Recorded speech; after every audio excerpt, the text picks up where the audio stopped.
दोस्तों नमस्कार, मैं हूं जय और आप देख रहे हैं जय न्यूज।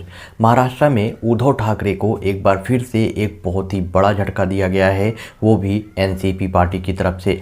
जैसा कि आप सबको पता है, महाराष्ट्र में पिछले कुछ दिनों से लगातार सेंट्रल एजेंसी के द्वारा एक के बाद एक कई बड़ी कार्रवाई की जा रही है, खास करके एनसीपी नेताओं के खिलाफ में, एनसीपी के जो बड़े पॉलिटिशियन हैं उनके खिलाफ में, जिसकी वजह से एनसीपी के जो पॉलिटिशियन हैं वो पूरी तरह से डरे हुए हैं। लेकिन अब इन्हीं सब चीज़ों के बीच में कुछ ऐसा हुआ है जिसकी वजह से उद्धव ठाकरे की नींदें उड़ चुकी हैं, क्योंकि एनसीपी की तरफ से एक ऐसा बयान दिया गया है प्रधानमंत्री मोदी और उद्धव ठाकरे को लेकर, जिसकी वजह से पूरी तरह से बवाल मचा हुआ है।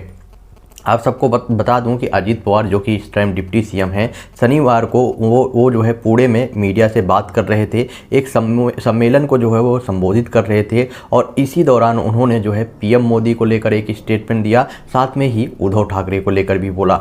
जहां पर सबसे पहले अजीत पवार ने पीएम मोदी को लेकर एक बहुत ही बड़ा स्टेटमेंट दिया और उनकी जो है तारीफ की, जहां पर उनके द्वारा बोला गया कि पीएम मोदी ने सत्ता में आने पर अपने विकास के एजेंडे से लोगों का दिल जीता है। लोग विकास की बात करने वाले को मौका देते हैं, कुछ ही लोग हैं जो विवादों में रुचि रखते हैं। इसके बाद उनसे जब मीडिया की टीम ने ये पूछा कि राज्य के मंत्री नवाब मलिक पर मनी लॉन्ड्रिंग के आरोपों के बीच भाजपा नेता किरीट सोमैया द्वारा दागी महाराष्ट्र मंत्रियों की सूची प्रकाशित करने पर आपका क्या स्टेटमेंट है, आपकी क्या टिप्पणी है, तो इस पे जो है जो अजीत पवार हैं उनकी तरफ से एक हैरान कर देने वाला स्टेटमेंट दिया गया, जहां पर उनके द्वारा बोला गया कि मुझे इस सवाल पे क्या करना चाहिए, मुझे इस पर क्या जवाब देना चाहिए, क्या मुझे भी जेल जाना चाहिए। सीधे सीधे उनके द्वारा ये क्वेश्चन पूछा गया मीडिया से कि क्या मैं जो है इस सवाल का क्वेश्चन का जो है आंसर देकर क्या मैं भी जेल जाऊं। उनके द्वारा सीधा सीधा ये बात बोला गया है और साथ में उनके द्वारा बोला गया है कि मैं नहीं करूंगा इस पर कोई भी टिप्पणी,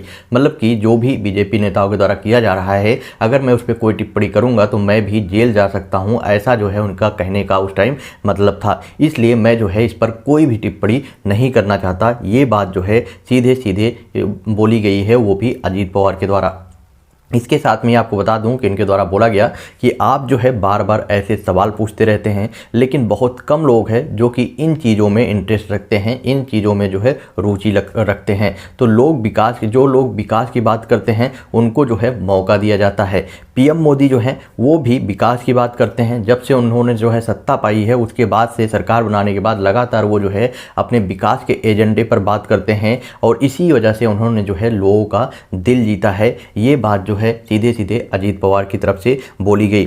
साथ में उनके द्वारा ये भी बताया गया कि जो पीएम मोदी हैं वो जल्द ही 6 मार्च को पुणे महाराष्ट्र में आने वाले हैं, पुणे का दौरा करने वाले हैं। उसको लेकर एक कार्यक्रम है और पीएम मोदी के इस कार्यक्रम को लेकर स्थानीय प्रशासन है, जो राज्य की सरकार है, वो अधिकारियों द्वारा तैयारी कराई जा रही है, उसको जो है पूरी तरह से प्रिपेयर किया जा रहा है। साथ में उनके द्वारा बोला गया कि जिले के संरक्षक मंत्री होने के नाते मैं उनके साथ में वहाँ पर मौजूद रहूँगा। सीधे सीधे जो अजीत पवार हैं इनके द्वारा बोला गया है कि 6 मार्च को जब पीएम मोदी आएंगे, दौरा करेंगे पुणे का, तो वो जो है वहाँ पर मौजूद रहेंगे, वो भी पीएम मोदी के साथ में। लेकिन मैं जो है मुख्यमंत्री उद्धव ठाकरे के बारे में कुछ भी नहीं बोल सकता।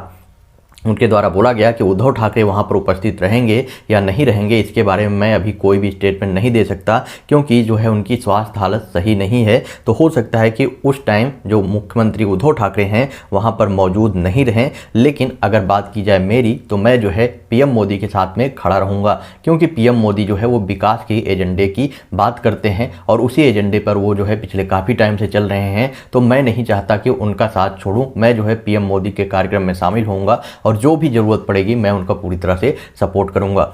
सबसे बड़ी बात कि अजीत पवार के द्वारा इस तरह का स्टेटमेंट देने की वजह से सीधे सीधे उद्धव ठाकरे को एक बहुत ही बड़ा झटका लगा होगा, क्योंकि आप देख रहे होंगे उद्धव ठाकरे की पार्टी शिवसेना पूरी तरह से बीजेपी का विरोध कर रही है, प्रधानमंत्री मोदी का विरोध कर रही है। लेकिन वहीं जब बात की जाए एनसीपी की, तो एनसीपी भी पिछले काफ़ी टाइम से विरोध कर रही थी। लेकिन अब सडनली जो है अजीत पवार की तरफ से पूरी कोशिश की जा रही है कि वो जो है बीजेपी के साथ में जितना हो सके वो अच्छी तरीके से बना सकें। इसीलिए जो है अजीत पवार ने इस तरह का भाषण दिया है और उन्होंने बोला है कि वो जो है प्रधानमंत्री मोदी के साथ में 6 मार्च को उपस्थित रहेंगे। रही बात उद्धव ठाकरे की, तो उद्धव ठाकरे ठाकरे के बारे में वो कुछ भी नहीं बता सकते। बाय द वे, सूत्रों से जैसा कि दावा किया जा रहा है कि उद्धव ठाकरे वहां पर उपस्थित रहेंगे भी नहीं, क्योंकि पहले ही बहुत ही ज़्यादा उद्धव ठाकरे और बीजेपी के बीच में कड़वाहट आ चुकी है, वो भी पब्लिक के सामने। तो इसलिए जो है अब अजीत पवार को लेकर जैसे इनके द्वारा ये स्टेटमेंट दिया गया, उसके बाद सोशल मीडिया पे काफ़ी ज़्यादा सवाल उठने स्टार्ट हो गए, जहां पर ये बोलना शुरू कर दिया गया कि अजीत पवार जो है अब पूरी तरह से डर चुके हैं।